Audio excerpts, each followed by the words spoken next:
శుక్లాంబరధరం విష్ణుం శశివర్ణం చతుర్భుజం ప్రసన్నవదనం ధ్యాయేత్ సర్వవిఘ్నోపశాంతయే అగజానన పద్మార్కం గజానన మహార్నిశం అనేకదంతం భక్తానాం ఏకదంతం ఉపాస్మహే. ఓం గం గణపతే నమః. ఓం శ్రీమాత్రే నమః. ఓం శ్రీ గురుభ్యో నమః. మా ఆది ఆస్ట్రాలజీని చూస్తున్నటువంటి మా వీడియోస్ అని చూస్తున్నటువంటి మీ అందరికీ పేరు పేరున నా హృదయపూర్వక నమస్కారాలు. నేను మీ వాటరేవు ఆదినారాయణరావు శర్మ, సిఎంఏ అంటే కాస్ట్ అండ్ మేనేజ్మెంట్ అకౌంటెంట్. అంటే సిఏ ఎలాగంటారో సిఎంఏ కూడా అంటారు. అలాగే ఎంఏ ఆస్ట్రాలజీ మీకు తెలిసే ఉంటుంది. జనరల్గా మీ జాతకాలు తెలుసుకోవాలనుకుంటే date of birth, time of birth, place of birth అన్నట్టుగా అన్నీ ఉంటాయండి. చేసుకుంటే అన్నీ ఉంటాయి. మీరు ఉంటే నాకు పంపించండి.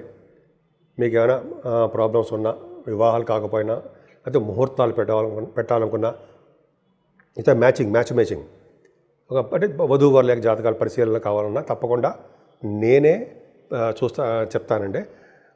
ముఖ్యంగా నా పేరు వాటరేవు ఆదినారాయణ శర్మ అందాక చెప్పినట్టుగానే మీకు నా వీడియోస్ నచ్చితే చేయాలనుకుంటున్నాను.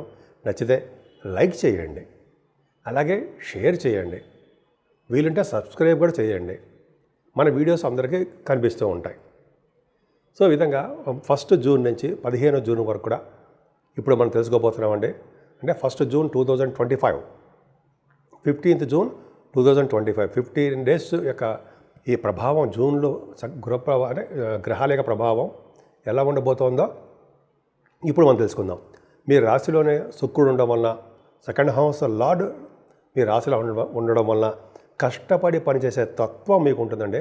కష్టపడి సంపాదించే డబ్బు మీకు లభిస్తుంది. అంతేకాకుండా ఎప్పుడు అందంగా, తెలివిగా వస్త్రాలు కొనుక్కుంటూ, అలాగే మీరు బంగారు ఆభరణాలు కొనుక్కుంటూ, చదువులో ధీటుగా ఉంటూ, శుక్రుడు కదండి, చక్కగా ప్రయాణాలు చేస్తూ అద్భుతంగా చాలా బాగుంటారండి. రవి బుధులు ద్వితీయ భావంలో ఉన్నారు. రవి బుధులు ద్వితీయ భావంలో ఉన్నారంటే జనరల్గా వీళ్ళు కెమిస్ట్రీ సంబంధించిన విద్యల్లో కొంతమంది ఉంటారు, ఇష్టపడుతుంటారు. అంటే కెమిస్ట్రీ సంబంధించిన సైన్స్ గ్రూప్స్ అంటాం కదా, అది ఇష్టపడుతుంటారు. అలాగే ధనవయోగం చాలా బాగుంటుంది, ఫైనాన్షియల్ స్టేటస్ చాలా బాగుంటుంది అంటాం కదా, అదొకటి ఉందండి మీకు.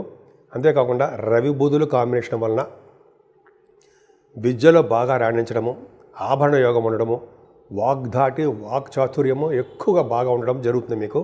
అంతేకాకుండా చాలామంది గాయని గాయకులు ఉన్నారండి మీ దాంట్లో. పాటలు పాడేవాళ్ళు, యాంకరింగ్ వృత్తిలో ఉన్నవాళ్ళు, వాళ్ళందరికీ కూడా అవకాశాలు చాలా అద్భుతంగా వస్తాయి. అంతేకాకుండా 6వ తారీఖు నుంచి బుధుడు, 15వ తారీఖు నుంచి రవి కూడా బుధాదిత్యయోగంలోనే, అంటే బుధాదిత్యయోగంలోనే 3వ భావంలో ఉన్నారు. అంటే మీకు 3rd హౌస్లో ఉన్నారు. గురుడు కూడా ఉన్నాడు 3rd హౌస్లో. రవి బుధులు ఉన్నారంటే పిడివాదం ఎక్కువ ఉంటుందండి. మీరు బాగా తెలివైన వారు, పిడివాదులు, బాగా ఆ పిడివాదులు అంటే వాదనలో మీరే సాటిని అర్థం. దానివల్ల గొప్ప అదృష్టము మీకు కలుగుతుందండి. మీకు గుర్తింపు కూడా బాగా లభిస్తుంది, ముందుకు వెళ్ళిపోతుంటారు. అలాగే గురు బుధుల వలన కూడా శాస్త్ర పరిజ్ఞానం మీకు బాగా ఉంటుంది. ఎక్కువగా మీ తమ్ముళ్ళని కలవడము, మీ చెల్లెల్ని కలవడము, అంతేకాకుండా మీకు వే ఆఫ్ థింకింగ్ బాగా ఎక్కువ ఉండడము, ప్రజాదరణ బాగా ఎక్కువ ఉండడం జరుగుతుందండి. మీ రాష్ట్రాధిపతి కుజుడు కూడా పంచమస్థానంలోకి బ్రహ్మాండంగా వచ్చేస్తున్నాడు. అంటే ఇంతకుముందు నీచస్థితిలో ఉన్నటువంటి కుజుడు 7వ తారీఖు నుంచి మీకు మంచి బ్రహ్మాండంగా సింహరాశిలో కుజుడు కేతువు కలిసి ఉన్నాడు. అంటే కుజకేతువులు కలిసి పంచమస్థానం ఉండడం వల్ల యోగంగానే ఉంటుందండి. అంటే ముందర విద్య గురించి చెప్పుకుందాం. విద్యలో కొద్దిగా ఆటంకాలు ఎదురవుతాయి, కానీ అంతిమంగా సక్సెస్ అవుతారు. అంతేకాకుండా వ్యవసాయదారులకి పంటలో వాళ్ళకి ఫైనాన్షియల్ స్టేటస్, అంటే వాళ్ళకి ఆర్థికంగా బాగుండడానికి అవకాశం ఉంది. ఏదైనా పుత్ర సంతాన యోగం కలగడము, పుత్రికా సంతాన జననం ముఖ్యంగా ముందు కలుగుతున్నాడు, ఒప్పుడతారు. అలాగే స్టాక్ మార్కెట్లో ఉన్న వాళ్ళకి బాగా ధనప్రాప్తి కలుగుతుందండి. ముఖ్యంగా కళారంగంలో ఉన్న వాళ్ళకి, సాహిత్య రంగంలో ఉన్న వాళ్ళకి, నృత్య కళాకారులకి అద్భుతంగా ఉంటుందంటే సందేహం లేదు. అలాగే సినిమాలో ఉంటుంది కదా, సినిమాసు, అలాగే టెలివిజన్లో ఉన్న వాళ్ళకి చాలా అద్భుతమైన ఫలితాలు ఉన్నాయి. ముఖ్యంగా పంచమస్థానం కుజుడున్నాడు కాబట్టి కొంతమందికి రాజకీయ రంగంలో ఉన్న వాళ్ళకి పదవులు కూడా రావడానికి అవకాశాలు ఎక్కువ ఉన్నాయి. ఏదేమైనా శత్రువుల వల్ల భయము, కొద్దిగా మీకు రుణ సౌకర్యాలు ఉండడానికి అవకాశము, అలాగే రోగాలకు సంబంధించిన ఇబ్బందులు కలగడానికి అవకాశం ఉంటుందండి. కొద్దిగా మీకు అప్పులు చేయడానికి చేయవలసి వస్తుంది. ఏదేమైనా మీ ఇంట్లో శుభకార్యాలు చేయడానికి అవకాశాలు ఎక్కువ, వివాహాది వేడుకలు జరగడానికి కూడా మీకు అవకాశం ఉందండి. వివాహాలు కుదురుతాయి. కుదిరిన తర్వాత ఆటోమేటిక్గా మీరు వివాహాలు చేయడానికి అవకాశం ఉంది. భార్యాభర్తల యొక్క అనురాగం చాలా బాగుంటుందండి. ఏదేమైనా అష్టమాధిపతి అష్టమ స్థానం చూసుకోవడం వల్ల ఆయుర్దాయం ఎక్కువగా ఉండడమే కాకుండా మీకు తలవంతలకు వచ్చే ధనయోగం బ్రహ్మాండంగా ఉంది. ఏదో గురుడు బ్రహ్మాండంగా ఉన్నాడండి. భాగ్యస్థానానికి గురు దృష్టి ఉంది కాబట్టి ఆయన విద్యలో బాగా మీకు ఉన్నతమైన విద్య వచ్చేట్టు చేస్తూ ఉంటాడు. బహుశా విద్య రీత్యా విదేశాలకు వెళ్ళడము, సైన్స్ గ్రూపులో చదవడము, అంటే డాక్టర్స్ వాళ్ళకి అద్భుతంగా ఉండము. అలాగే డాక్టర్స్ వృత్తిలో ఉన్న వాళ్ళకి, డాక్టర్స్ ప్రొఫెషన్లో ఉన్న వాళ్ళకి, డాక్టర్స్ ఈ బిజినెస్ సంబంధించిన వ్యవహారాల్లో ఉన్న వాళ్ళకి చాలా బాగుంటుంది. ఏదేమైనా మీరు తీర్థయాత్రలు చేయబోతున్నారు. అలాగే నైమిసారణ్య యాత్రలు కూడా మీరు చేయడానికి అవకాశాలు చాలా దగ్గరలో ఉన్నాయి.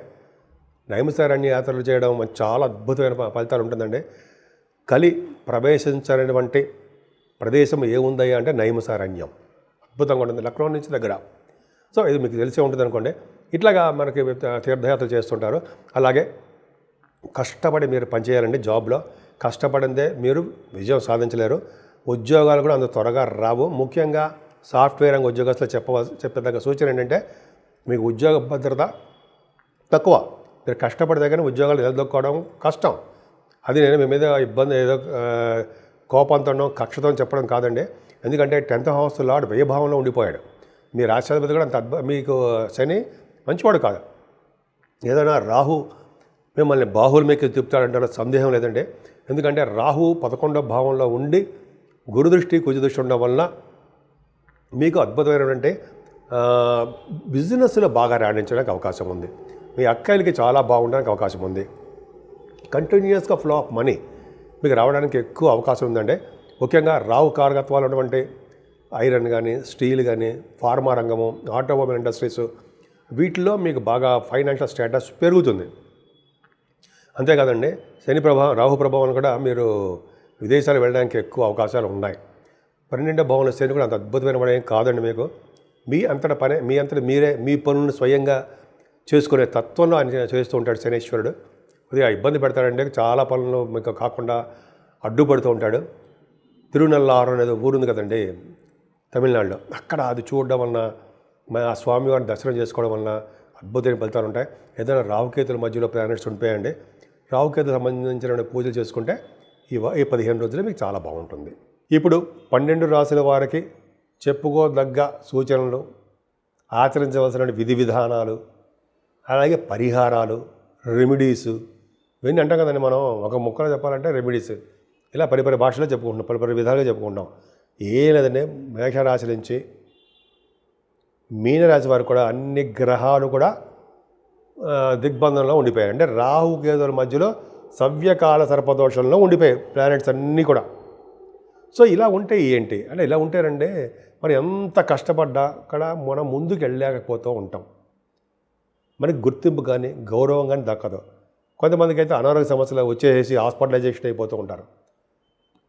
కొంతమంది పొలిటికల్ రంగంలో ఉన్నారనుకోండి, వాళ్ళకి పదవులు రాక ఎదుటి వాళ్ళ చేత తిట్లు, ఎదుటి వాళ్ళ చేత ఏదో విమర్శలు చేసుకుంటూ, రాజకీయ రంగంలో వాళ్ళకి కాదండి, అందరికీ కూడా. ఎందుకంటే మనకి టైం బాగున్నప్పుడు అలాగ ఉంటుంది అంటాం కదా. సో ఇవన్నీ చిన్న చిన్న ప్రాబ్లమ్స్ ఉన్నాయండి. ముఖ్యంగా రాహుకేతుల వలన, శనైశ్వరుని వలన కొంతమందికి, కొన్ని రాసుల వాళ్ళకి దోషాలు ఉన్నాయి. ముఖ్యంగా రాహుకేతులకి మన ఇంటి దగ్గరే, మన ఇంట్లోనే అమ్మవారికి పూజలు చేసుకోవడము, కుంకుమ పూజ కానీ ఏదైనా, లేకపోతే రాహుకాల సర్పదోషంలో మంగళవారం మీరు గుడికి వెళ్ళడము, లేకపోతే గుడికి సంబంధించిన పూజలు వెళ్ళి అక్కడ డబ్బులు ఇచ్చేస్తే వాళ్ళు కడితే వాళ్ళు చేస్తారు, అది చేయించుకోవడము. అంటే రాహుకాల మంగళవారం అంటారు కదా, మంగళవారం కూడా రాహుకాలంలో పూజలు, అమ్మవారి పూజలు, అదొకటి.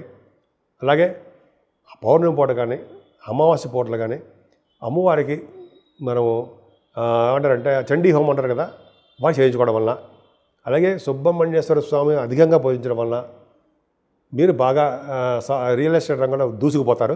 అంతేకాకుండా పౌర్ణమి వెళ్ళిన చవితి రోజు గణపతి ఆరాధన, ఓం గం గణపతియే నమః, ఓం గం గణపతియే నమః, ఓం గం గణపతియే నమః 108 సార్లు అనలేమా, అన్ని తీరుతాం. సో అలా చేసుకోవడం వలన దోషాలు చాలా పరిహారం అవుతాయండి. వెంకటేశ్వర స్వామి దగ్గర దీపారాధన, శివాభిషేకాలు, శనీశ్వరుడికి అభిషేకాలు, నూనెతోటి తైలాభిషేకాలు చేసుకోవడం వలన శని వలన వచ్చే దోషాలు కూడా, శనీశ్వరుడు వలన వచ్చే దోషాలు కూడా చాలా మటుకు పరిహారం అవుతాయి. సో ఈ విధంగా మీ అన్ని రాసుల వాళ్ళకి నేను చెప్పదగ్గ సూచన ఇవ్వనండి. మీకు ఏమాత్రం వీలుంటే ఆ పూజలే చేసుకోండి. విపరీతంగా డబ్బులు అప్పు చేసేసో అది వేరే వాళ్ళ దగ్గర తెచ్చేసుకున్నాం మనం బ్రహ్మాండంగా చేసుకుందాం అని మాత్రం అనుకోకండి. స్వామివారికి మనస్ఫూర్తిగా ఎవరు పూజ చేస్తారో వాళ్ళకే మంచి ఫలితాలు దక్కుతాయని శాస్త్రం కూడా చెప్తాను. సో ఈ విధంగా మీ రాశులు అందరికీ బాగుండాలని, విధి విధానాలతో మీరు వృద్ధిలోకి రావాలని నేను మనస్ఫూర్తిగా కోరుకుంటున్నాను.